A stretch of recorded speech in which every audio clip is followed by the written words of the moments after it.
Andrew Gottselig has been on the show multiple times. I'm rocking the Hooplife Red tonight because it is basketball talk night. Andrew, welcome to the show. How's it going, Andrew?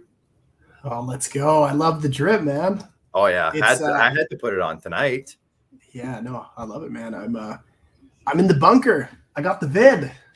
Oh, you did? See, I just got off of it. So no, Hey, there it is. There's the proof. there it That's a is. dark line too. Like you really have it. Yeah. You know what though? Praise the Lord. I'm pretty much like zero symptoms. That's good. I could go work out now if I wanted. That's I feel good. great. We this household tested positive early last week, and we each had like 24 hours. It wasn't very good, but outside of that, it wasn't that bad at all. Like I said, I don't know if I was working out the night I wasn't feeling all that good, but it only lasted a day, and then we were good to go. So even if that happens to you, I think you'll be okay. Yeah. No, totally, man. Yeah. So we're talking basketball. I got the Raptors game on the other side of this laptop right now. The Raptors are beating the Charlotte Hornets. Now the Hornets, the Hornets are a team that all I've heard this year is their offense is stellar. It's spectacular. They got the offense that people dream about, but their defense is awful, and they got no defense. And that's kind of showing tonight with the Raptors beating them at the moment, 117-99. This is your boy LaMelo Ball on this team running the offense. What can you tell me about the Charlotte Hornets? And then we'll get into some of the bigger topics and some of the big playoff races. But what makes Charlotte Hornets so exciting to watch this year? Well, I think LaMelo. I mean, he that's everyone will tune in to watch for him because he's a different player. I mean, the moves that he's pulling and the passes he's setting up and like the way he scores it's different. Like we haven't seen a player with that much finesse, and I don't even know who to compare him to. Like people compare him to Penny Hardaway. I don't even like that's sure, but it's he's definitely different. And so like they're really young team, and I think defense is one thing that even at a young age, like you never want to focus on it. It's not an exciting thing. And so you're right though. I mean, offensively, I mean, they're okay depending on how LaMelo does. I mean, he just spreads the floor so well. He's such a great distributor. And I mean, like he's even right. I don't know. He may be a bit premature to make the All-Star, but he's close. I mean, he's 19 points and like 7 and 7 for rebounds and assists. Like he's playing really good. So I don't know, man. They're an exciting team, and they're going to be good years to come. But it all starts with the D, Clark. Oh, absolutely. Let's pull up the standings. We're going to bring it up on your screen here, Andrew, so you can see it. This is the Eastern Conference, of course. So we'll start there again as we're talking Raptors and stuff. The Raptors right now, they were talking about it on the broadcast, extremely shorthanded. Fred VanVleet not playing tonight. They had I think Kem Birch wasn't playing tonight and one other starter as well. Maybe the guys in the comments could hook me up with the other starter that's not playing. But they're shorthanded. They're struggling right now. But at the same time, we talked about this earlier in the season, Andrew, when we were talking about the type of team that they've put together. From what I've seen here tonight, I've watched a few Raptors games now. This is the one that I've kind of paid the most attention to. It's just such a scrappy team, and they're all pretty good at everything. They play defense pretty well. They can shoot, and it's just they're small. So like Mason Plumlee tonight for Charlotte has been running the show in the paint. He's tough to match up against. So that's going to happen with teams that have big guys. But overall, like they're such a hardworking team, and they're sitting right now in 9th, which puts them into that famous playoff play-in or whatever you call it in the NBA. So what's this team going to do? They're 500 right now. We're getting close. Like we are past the halfway point for most teams. Are they a team are they going to go out and add somebody to make a push for the playoffs, or are they just going to sit tight, or maybe they dump a couple guys off? What do you think? Well, you're right. A bit of a tough go. I mean, yeah, tonight you're right. We don't have Fred tonight or Scotty, but we're still doing good. Scotty, that was the other one. Scotty Barnes. Yeah. So we're still doing good. But the one thing I'll say about the Raptors, I have a couple of thoughts. The first thought is if you look at Fred he's baby Lowry. Like he's completely embraced that role to the fullest. And he was obviously mentored by Lowry for all those years. And so he's playing unreal, though. I mean, like, if he's not an all-star, I'll be pissed because even if, like, looking at his numbers, like, he's in the top 20 in scoring, I think. I don't know. I had it up earlier here. He's like, I mean, he's averaging like 22, 5 and 7, like solid numbers. And I mean, I think he for sure deserves to be an all-star. So number one, Fred is he's a beast. But I like our team. Like I like we got a lot of young, lengthy guys. I think that this year has been a bit of a challenge. I honest to God, man, no team in the NBA has been hit harder than Toronto. Now, Toronto's the only team that plays home games without fans. Right. Because I guess Ontario decided they want to be like, communist China and just lock it down again. Right. And so such horseshit, man. I'm so fucking over, man. The lockdowns, their lockdowns you're killing way more people by doing it, but whatever. So Toronto now is playing games where you have literally stadiums full of people with no masks and everything. And it makes no sense. And so anyway, so Toronto, again, I think we need to hold on. We got a really good roster. I like where we're at. I mean, I don't know how far we're going to go. Like I said, this year, I don't know. This year isn't the year that we're going to go out and win the title, I don't think. But if we can hold on to these young guys and keep developing it, in a couple of years, like next year, I think we'll be right there. If you look at some of the young guys, like we're in the play-in situation. We're a few games out. Like look at, even if you look at where Philadelphia or Cleveland is, we're 3 games. Like even Milwaukee, we're 3 games behind. Yeah, like we're right there.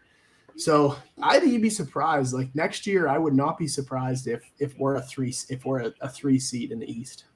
See, that's what I want to hear because I want this team to get back to where they were a couple of years ago, competing for a home playoff game, a home advantage in the playoffs. I think that's more than realistic for this team in a couple of years, especially with Scotty Barnes playing the way that he is. If they keep Pascal, Siakam, OG Anunoby, like they've been building something here that I really like, and I think it's gonna pay off if they can just keep it going. I mean, the only piece we lost is, Kawhi Leonard. I mean, Lowry now, of course, but it's all good. Like, I think Lowry leaving is good because now we let Fred elevate, and Lowry's 35 years old. So, him leaving isn't a huge deal. I think that just elevated Fred, and now Fred is in that main role, and he's shining bright. So, I even like Gary Trent Jr., like he's a stud. He it's no, I saw this meme. I don't know if you saw it, and it said the Los Angeles Lakers have showed intense interest in Gary Trent Jr. and then it like peers over and it's like, I've also showed interest in Zendaya, but that doesn't mean I'm getting with her or something like that. So, yeah, I've seen some stuff like that for sure. Yeah, so, they can show interest all they want, but he ain't going anywhere. The one team I've been super excited about, and I'll bring the standings back up, just kind of following their storyline this year, is the Chicago Bulls. I said earlier in my pregame show, in my pre-show video, I was chatting with some people. Suns Bulls. That's my dream finals this year. Suns Bulls. I can move down here to the Western Conference. You see the Suns obviously dominating. Well, what about the Lakers, Clark? No. What about? Don't you have them? No. The Lakers are the Lakers, man. The Lakers are dog. They're in the play-in, Andrew. How can I be choosing them to be my dream scenario? I'm with you, dude. They're hot. You have a dog, man, and you have a dog. Yes, I just got. We just have a 3-month-old dog right now. I love it. Okay, yeah, so just got one. His name's Freddie. That's Fred, man. There we go. There you go. So I always think about this. Imagine you're out in like I know it's middle of winter now, but imagine we're out like a hot day. You put some water outside for your dog. You put it on the deck and you leave it there for a few hours. And then you come back to it and dogs came and drank it. What does that become? It becomes hot dog water. That's what the Los Angeles Lakers are. They're hot dog water. That's fantastic. I think we have to make a meme out of that. Yeah. Absolute garbage.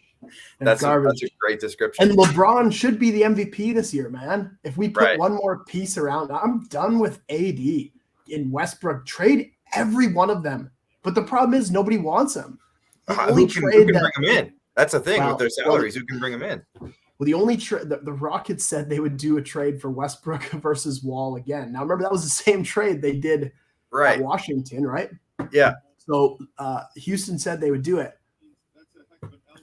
I don't know. Speaking of Houston, I just heard a rumor that not really current Houston, but former Houston, James Harden apparently is like over Brooklyn. He doesn't want to be there anymore. Surprise.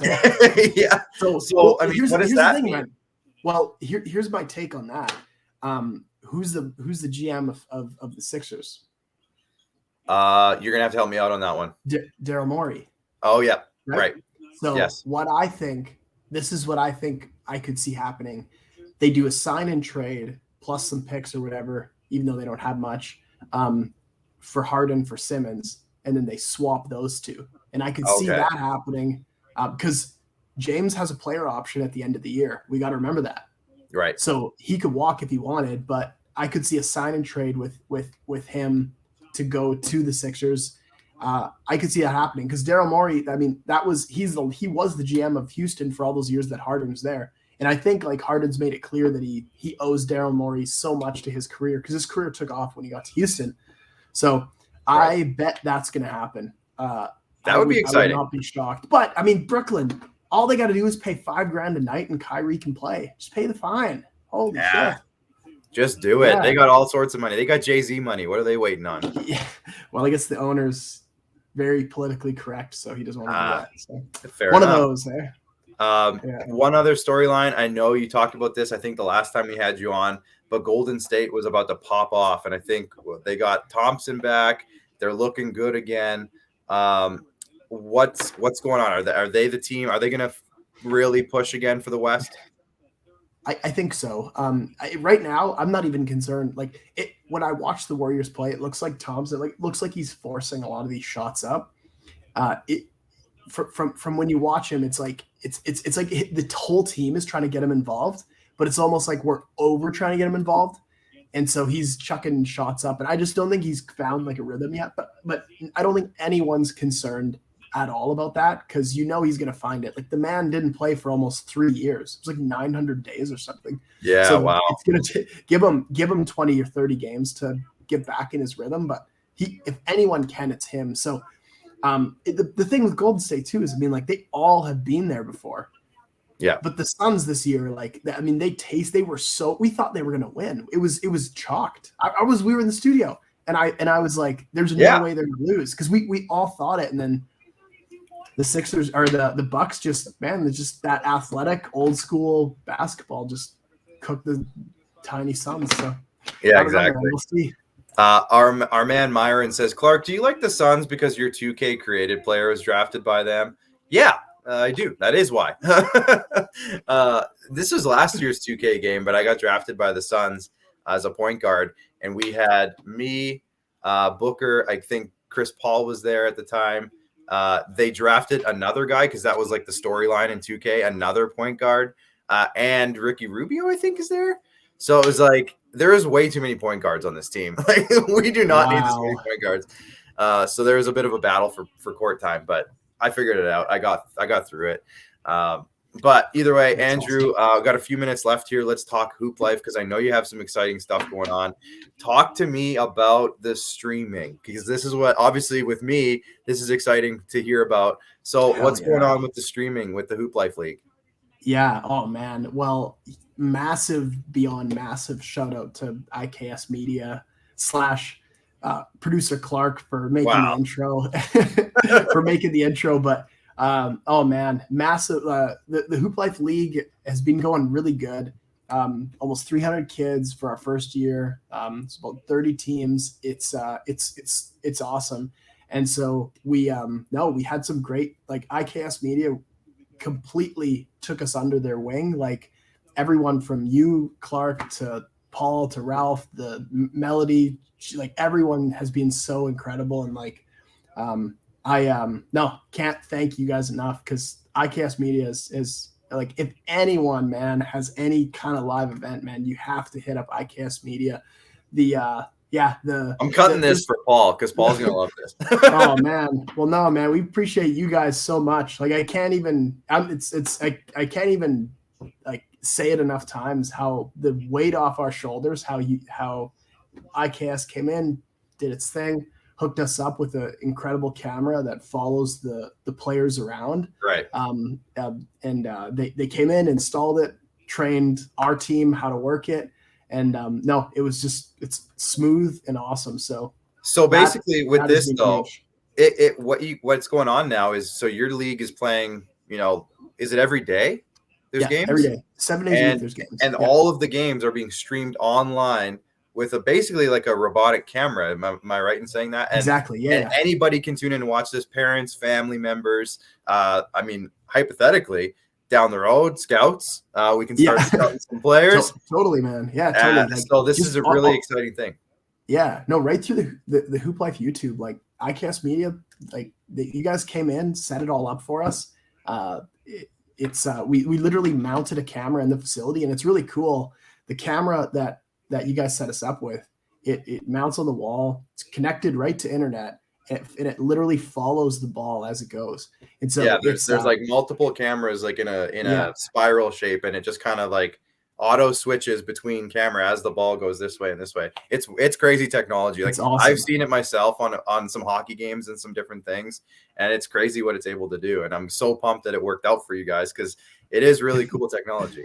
No, it's been amazing. And everyone's definitely got to go check it out on Hoop Life. Just go to YouTube, type Hoop Life in, and you'll see the stream and see. But definitely, man, like, everyone's got to hit IKS Media up for any live event. Just, you guys made it so simple. Literally, man, when I talked to Paul and Melody that day, and they hooked me up and told me exactly what we have to do to get, like, we're streaming 7 days a week. Like, it's for 6 months. Like, it's crazy. Mm-hmm. It's a huge thing. And so huge weight off our back, but yeah, you guys are first class. You guys are awesome. So that's the biggest thing going on. What else is going on? Because I know your facility is, pretty much done. Is it fully done, or do you still have some things going or left to finish with the new last facility? Piece? I wonder if I can just show my phone on here.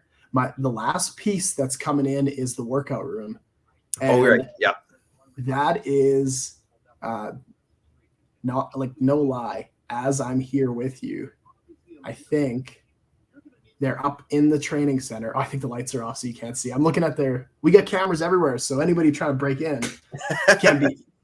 Anyway, you can't see. Just watch you, so exactly. It's black and white. It's black and white, or I'd show on my camera. But anyways, long story short, the turf is getting installed this week. So nice. They're within the next few weeks, that whole training center will be done. And then at that point, the building's pretty much finished. Like, that's fantastic. I wish I could have did this interview in the building, but obviously, with the vid, I didn't want to, pass that on to the kids. But it is what it is. Next time we'll do it. We'll have you in there, and then we've been talking about it, but we'll have to get in there for a show and do it for your facility. We want to do that still, so that's still in the works. I'd say, man, within the next month, whenever works for you guys, let's do it. Because now that the lobby's open and stuff, it's looking great. Perfect. Andrew, I'm going to let you go because our next guest is in, and we want to get him on here as well. But thanks for popping in and talking hoops with me. And again, make sure everybody go follow at hooplifebasketball.com, your YouTube channel. I want to go check that out now, and everywhere else. So make sure you guys go follow Andrew and Hoop Life, because it's so exciting what they got going on. Andrew, thanks for popping on. Thank you, man. Talk soon.